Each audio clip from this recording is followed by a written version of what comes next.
रानी सुलेखा अपने महल के कक्ष में उदास बैठी हुई थी कि तभी रानी सुलेखा का पति राजा विक्रम कक्ष में आकर रानी सुलेखा से बोला,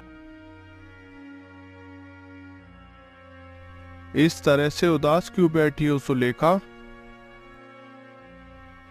शायद मेरी किस्मत में हंसना लिखा ही नहीं है। इस तरह की बात क्यों कर रही हो? हमारे विवाह को 10 वर्ष हो चुके हैं, मगर अभी तक मैं आपको ना ही कोई पुत्र दे पाई और ना ही कोई पुत्री। रानी सुलेखा की बात सुनकर राजा विक्रम गहरी सोच में डूबते हुए बोला, मैं तुमसे इसी सिलसिले में बात करने के लिए आया था सुलेखा। महाराज, मैं आपकी बात का मतलब नहीं समझी। सुलेखा, हमारे महल के राजगुरु का भी यही कहना है कि अब मुझे कोई संतान हो जानी चाहिए और हमारे विवाह को भी 10 वर्ष हो चुके हैं, तो मुझे नहीं लगता कि अब तुम्हारी कोई संतान होगी, इसलिए मुझे दूसरा विवाह कर लेना चाहिए। राजा विक्रम की बात सुनकर रानी सुलेखा उदास होकर राजा विक्रम की ओर देखकर बोली, मैंने आपको कभी दूसरा विवाह करने से रोका है क्या? तुम मुझे दूसरा विवाह करने से रोक भी नहीं सकती रानी सुलेखा। आप महाराज हैं और महाराज को आम मनुष्य से अलग तरह के अधिकार मिले हुए हैं, लेकिन क्या आप अपने शिकार के कार्यक्रम को रद्द कर देंगे? यह कैसी बात कर रही हो रानी सुलेखा? तुम जानती ही हो कि शिकार करना हमारा शौक है, लेकिन अगर तुम चाहती हो कि मैं अपने शिकार करने का कार्यक्रम रद्द कर दूं, तो मुझे कोई आपत्ति नहीं। रानी सुलेखा अपने पति राजा विक्रम की ओर बहुत गौर से देखते हुए बोली, नहीं, आप इस राज्य के महाराज हैं और शिकार खेलना आपके बचपन का शौक है। आप आराम से शिकार पर जाइए और शिकार से लौटने के बाद दूसरे विवाह की तैयारी शुरू कर दीजिए। मुझे लगा था कि तुम मुझे शिकार पर जाने के लिए मना करोगी। शायद तुम मेरे दूसरे विवाह से पहले मेरे साथ कुछ समय बिताना चाहोगी, परंतु कोई बात नहीं, जैसी तुम्हारी मर्जी। मैं अपने सैनिकों के साथ शिकार करने ही जा रहा हूं।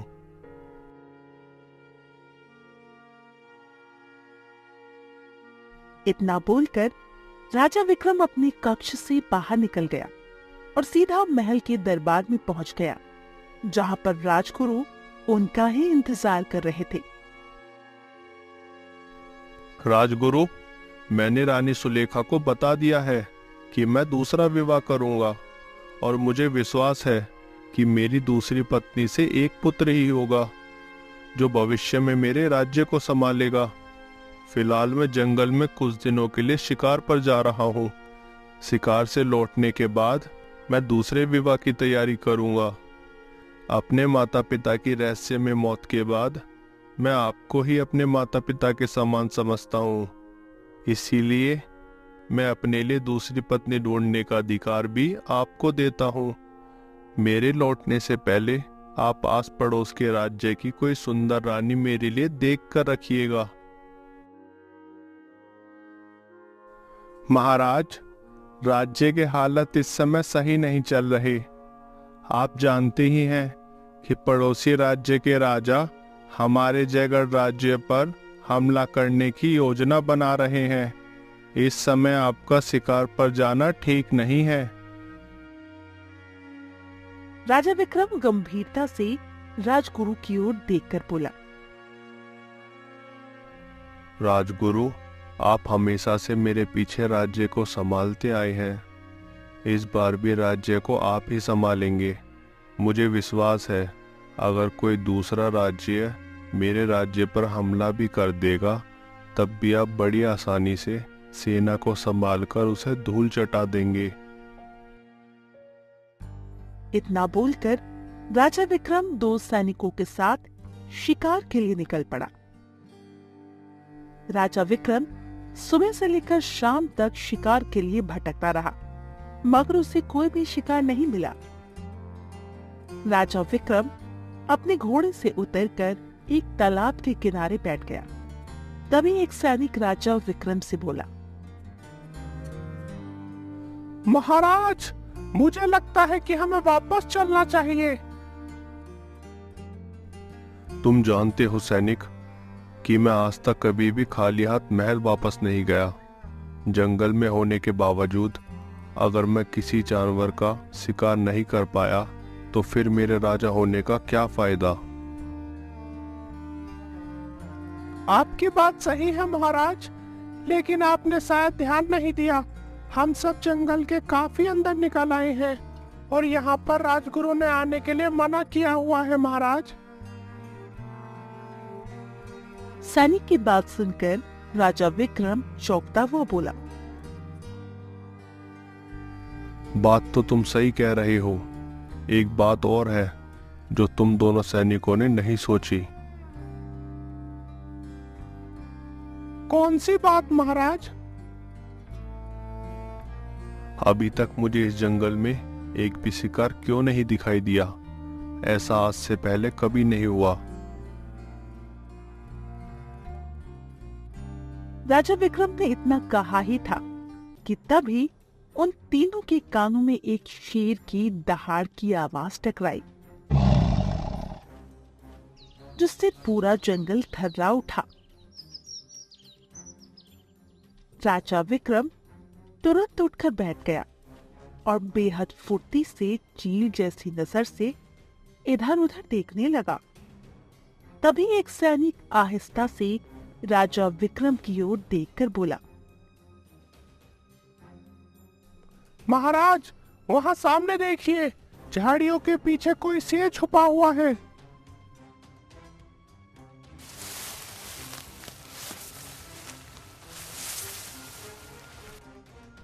मैं शेर और शेरनी को परखने में माहिर हूँ। झाड़ियों में खड़ा हुआ कोई शेर नहीं, बल्कि एक शेरनी है। महाराज, राजगुरु ने इस जंगल में शेरनी का शिकार करने के लिए मना किया हुआ है। सैनिक की बात सुनकर राजा विक्रम चिल्लाकर बोला, अपनी बकवास बंद करो। माना कि मैं राजगुरु का सम्मान करता हूँ, मगर इतना भी नहीं कि मैं उनके हर आदेश का पालन करूँ। राजा मैं हूँ, राजगुरु नहीं। मैं यहाँ शिकार करने आया हूँ और शिकार करके ही जाऊंगा। इतना बोलकर राजा विक्रम ने अपने धनुष में तीर चढ़ाकर सीधे उस शेरनी के ऊपर वार कर दिया। अचानक एक चीख के साथ वो शेरनी वहीं पर गिरकर ढेर हो गई। राजा विक्रम अपने दोनों सैनिकों के साथ दौड़ता हुआ शेरनी के नजदीक चले गए। तभी अचानक राजा विक्रम और उसके दोनों सैनिकों को अपने सामने का सब कुछ घूमता हुआ सा महसूस होने लगा। वो तीनों बेहोशी की गहराइयों में समा गए।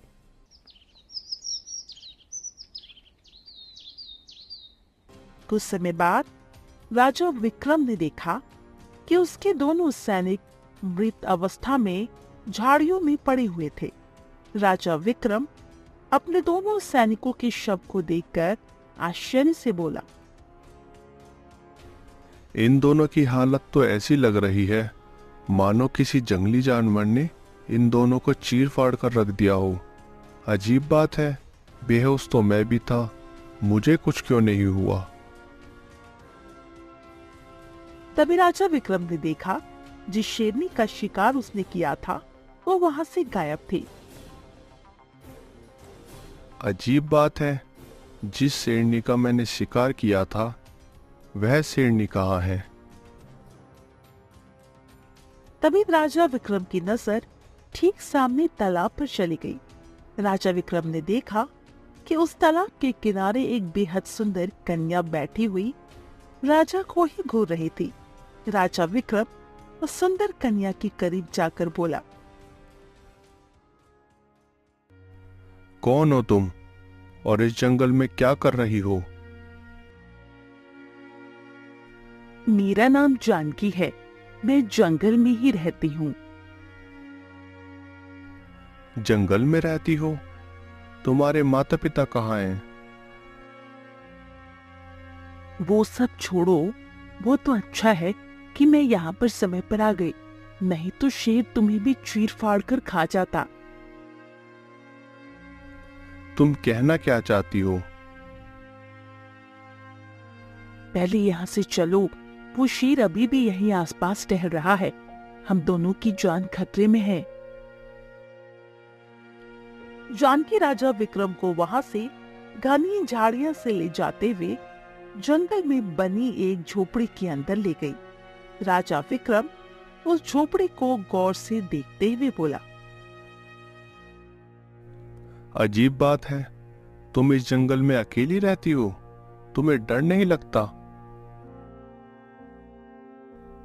कुछ समय पहले मेरे माता पिता भी मेरे साथ रहा करते थे, लेकिन वो दोनों कुछ समय पहले ही चल बसे। इसीलिए मैं इस जंगल में अकेली रहती हूँ और मुझे इस जंगल से प्यार है, क्योंकि ये जंगल मेरा घर है।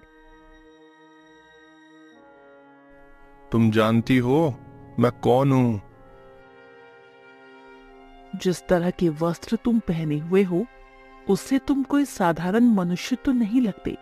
तुम जरूर किसी राजसी घराने के मालूम पड़ते हो। राजा विक्रम मुस्कुराते हुए बोला, मैं जयगढ़ का राजा महाराज विक्रम हूँ। यह जंगल मेरे ही राज्य के अधीन आता है। ये सुनकर जानकी पूरी तरह से डर गई और राजा विक्रम से क्षमा मांगती हुई बोली, मुझे क्षमा कीजिएगा महाराज। मुझे नहीं पता था कि आप महाराज हैं। मैं आपसे पता नहीं कितने बुरे तरीके से बात कर रही थी। तुम्हें मुझसे क्षमा मांगने की कोई आवश्यकता नहीं है। कृपया करके मुझे माफ कर देना महाराज। वैसे महाराज, आप जंगल में क्या करने के लिए आए थे? मैं अपने सैनिकों के साथ जंगल में शिकार करने के लिए आया था और मैंने एक शेरनी के ऊपर तीर भी चलाया था। शेरनी मेरी आंखों के सामने घायल होकर चीखती हुई जमीन पर गिर पड़ी, मगर मैं और मेरे दोनों सैनिक जैसे ही वहां पहुंचे तो अचानक बेहोश हो गए। आंख खुलने पर मैंने देखा कि वह शेरनी गायब थी और मेरे दोनों सैनिक बड़ी ही बुरी अवस्था में मरे पड़े थे। अजीब बात थी महाराज। जब मैं उस स्थान पर आई तब मैंने केवल आपको बेहोश देखा था और एक शेरनी को आपके ऊपर आपको बुरी तरह से घूरते देखा था। यह सुनकर राजा विक्रम चौंकते हुए बोला, तो क्या उस समय मेरे सैनिक जीवित थे? नहीं महाराज, जब मैं उस स्थान पर पहुंची तो आपके दोनों सैनिक मर चुके थे।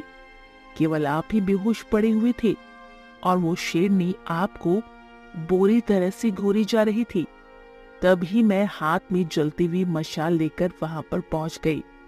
शेर और शेरनी आग से बहुत डरते हैं ना महाराज, इसीलिए वो आग से डरकर भाग गई। उसके भागते ही मैं तालाब के किनारे बैठ गई और तभी अचानक आपको होश आ गया। राजा विक्रम मंत्रमुग्ध अवस्था में जानकी को बात करते हुए देखे जा रहा था। सच तो ये था कि वो पहले ही नजर में जानकी की सुंदरता पर मर मिटा था। अचानक राजा विक्रम जानकी की ओर देखकर बोला, मैं शिकार से लौटने के बाद दूसरा विवाह करने ही वाला था, लेकिन तुम्हें देखकर मैंने यह निश्चित कर लिया है कि मैं तुमसे ही विवाह करूंगा। क्या तुम मुझसे विवाह करोगी? ये सुनकर जानकी शर्माती हुई बोली, मैं जंगल में अकेली रहती हूँ। एक राजा की पत्नी बनना सबसे बड़े सम्मान की बात होती है। इससे ज्यादा मुझे और क्या चाहिए। मैं तैयार हूं महाराज, मैं आपसे शादी करूंगी।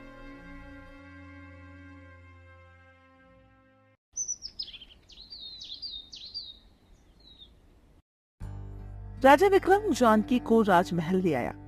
राजमहल में राजा विक्रम के साथ सुंदर स्त्री को देखकर उसकी पत्नी सुलेखा चौंकते हुए बोली,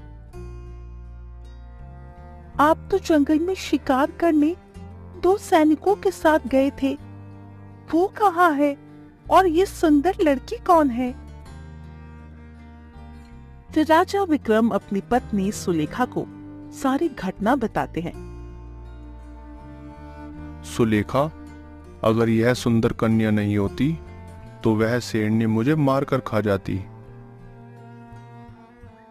महाराज, आप इस राज्य के राजा हैं और आप एक साधारण कन्या से विवाह कैसे कर सकते हैं, और वो भी जंगलों में रहने वाली मामूली सी लड़की से? तभी राजा विक्रम क्रोधित होकर अपनी पत्नी सुलेखा से बोला, अपनी जुबान को लगाम दो रानी सुलेखा। तुम्हारे सामने जो सुंदर कन्या खड़ी हुई है वह मेरी पत्नी बनने वाली है, और यह मत बोलो जब मैंने तुमसे विवाह किया था तुम भी एक साधारण लड़की थी, तुम कोई राजकुमारी नहीं थी। और तुम्हारे लिए आश्चर्य की बात यह है कि तुम भी जंगल की सीमा में रहती थी। इतना बोलकर राजा विक्रम जानकी को लेकर वहां से चला गया। अगले दिन जानकी का विवाह राजा विक्रम से धूमधाम से संपन्न हो गया। समय ऐसे ही बीतता रहा। 1 वर्ष के बाद जानकी ने एक सुंदर पुत्र को जन्म दिया। सुंदर पुत्र की सूचना पाकर राजा विक्रम प्रसन्न होते हुए राजगुरु की ओर देखकर बोला, आज तो बहुत खुशी का मौका है राजगुरु। सारे राज्य में ऐलान करवा दो कि मैं कुछ ही समय में सारे राज्य की शाही दावत कराऊंगा। राजगुरु गंभीर लहजे में राजा विक्रम की ओर देखकर बोले, महाराज, मुझे भी आपके पुत्र होने पर खुशी है, परंतु मैं देख रहा हूं जब से आपने दूसरा विवाह किया है तब से आपका ध्यान राज्य की ओर बहुत ही कम हो गया है। आप कहना क्या चाहते हैं राजगुरु? साफ साफ बोलिए। महाराज, पिछले 1 वर्ष से राज्य में रहस्यमय तरीके से हत्याएं हो रही हैं। ये सुनकर राजा विक्रम बुरी तरह से चौंकते हुए बोला, अगर ऐसी बात थी तो आपने मुझे यह पहले क्यों नहीं बताया? जरा याद कीजिए महाराज, आप 1 वर्ष से राजदरबार में बैठे ही नहीं हैं और ना ही आपने प्रजा की कोई गुहार सुनी है, तो मैं आपको कैसे बताता? आप चिंता मत कीजिए राजगुरु, मैं कल ही एक महत्वपूर्ण बैठक बुलाऊंगा और उसमें हम इस गंभीर मुद्दे की चर्चा करेंगे।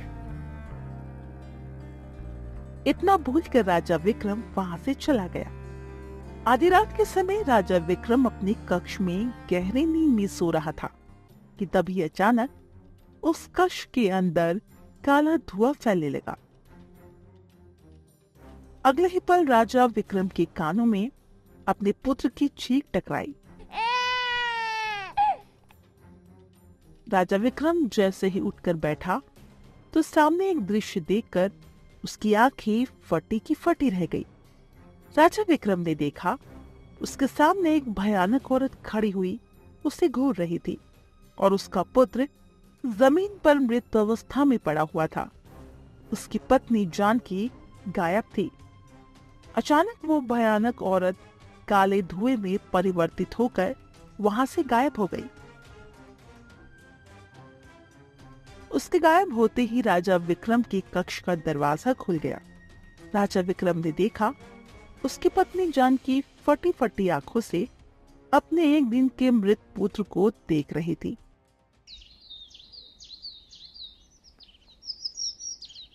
अगले दिन राजा विक्रम अपने महल के दरबार में अपने सिंहासन पर बैठकर राजगुरु से बोला, राजकुमार केवल 1 ही दिन के थे और उनकी हत्या कर दी गई। मैंने स्वयं अपनी आंखों से एक बड़ी ही भयानक औरत को देखा, जो बड़ी ही फुर्ती से काले धुएं में परिवर्तित होकर गायब हो गई और उसके अगले ही क्षण रानी जानकी कक्ष में आई। यह बहुत गंभीर विषय है महाराज। इससे पहले राज्य में रहस्यमय तरीके से हत्याएं हो रही थी, मगर अब तो राजकुमार की भी हत्या हो गई। हमें चुप बैठने की बजाय कोई ना कोई समस्या खोजनी होगी। मेरी कुछ भी समझ में नहीं आ रहा। आखिर मैं क्या करूं? मैं किसी इंसान का तो मुकाबला कर सकता हूं, लेकिन किसी चुड़ैल या पिशाचिनी का मुकाबला मैं नहीं कर सकता। आप इस समस्या का कुछ समाधान निकालिए राजगुरु। महाराज, मैं एक साधु को जानता हूं, लेकिन वो किसी के बुलाने से नहीं आते। वो सिर्फ उसी के बुलाने से आते हैं जिस व्यक्ति को उनसे कोई कार्य हो, या फिर चाहे वो मनुष्य हो या कोई राजा। मैं खुद चलकर उन साधु महाराज के पास जाऊंगा। आप बताइए, वो मुझे कहाँ मिलेंगे? महल से कुछ ही दूरी पर घने जंगल के बीच एक बेहद ही प्राचीन पीपल का पेड़ है। वह हमेशा उसके नीचे ही बैठकर तपस्या में लीन रहते हैं। राजा विक्रम उसी समय पीपल के वृक्ष के पास चला गया। उसने देखा एक साधु आंखें बंद किए हुए बैठे थे। अचानक वो आंखें खोलकर राजा विक्रम की ओर देखकर बोले, तुमने आने में बहुत देर कर दी राजन। काश तुम कुछ वर्ष पहले आ जाते तो इतना कुछ नहीं होता। ये सुनकर राजा विक्रम चौंकते हुए बोला, साधु महाराज, मैं आपकी बात का मतलब नहीं समझा। समझने और समझाने का समय बीत चुका है। अगर आप आज मुझसे मिलने नहीं आते तो विश्वास कीजिए, आज की रात आपकी आखिरी रात होती। अब चलिए मेरे साथ। फिर राजा विक्रम साधु महाराज को अपने साथ महल ले आया। राजमहल के राज दरबार में कदम रखते ही साधु राजा विक्रम की ओर देखकर बोले, तुम्हारे महल के अंदर एक डायन का वास है। ये सुनकर राजा विक्रम बुरी तरह से चौंक पड़ा और साधु महाराज की ओर देखकर बोला, यह आप कैसी बात कर रहे हैं साधु महाराज? डायन का वास, और वो भी मेरे महल में? हाँ राजन, मैं बिल्कुल सही कह रहा हूं। क्या तुमने कल रात एक बड़ी ही भयानक शक्ल वाली औरत नहीं देखी? हाँ साधु महाराज, देखी थी। तभी राजगुरु साधु की ओर देखकर बोले, साधु महाराज, आपकी बात बिल्कुल सही है। इस महल में एक डायन का ही वास है, और मुझे पूरा शक है वह डायन और कोई नहीं बल्कि महाराज की दूसरी पत्नी रानी जानकी है। अपनी हद में रहिए राजगुरु। आप जानते हैं आप क्या कह रहे हैं? मैं बिल्कुल सही कह रहा हूं महाराज। रानी जानकी जब से आई है तब से ही इस राज्य में रहस्य में हत्याओं का सिलसिला प्रारंभ हुआ है। और आपने स्वयं मुझे बताया कि जब आपने भयानक औरत को देखा उस समय रानी जानकी अपने कमरे में मौजूद नहीं थी, और उसके गायब होते ही अचानक वह कक्ष में आ गई। इस बात का क्या संकेत मिलता है? तभी साधु रहस्यमयी अंदाज में राजा विक्रम की ओर देखकर बोले, अपनी दोनों पत्नियों को यहाँ तुरंत बुलाओ। तुम्हारी दोनों पत्नियों में से एक पत्नी डायन है। कुछ ही देर में राजा विक्रम की दोनों पत्नियां रानी सुलेखा और रानी जानकी साधु के सामने खड़ी हुई थी। साधु उन दोनों की ओर देखकर रहस्यमयी अंदाज में बोले, तुम में से कोई भी डायन हो तो वह मुझे अभी बता दे। अगर मैं स्वयं बताऊंगा तो फिर जलाकर भस्म कर दूंगा। आप ही कैसी बातें कर रहे हैं साधु महाराज? अपने हद में रहिए।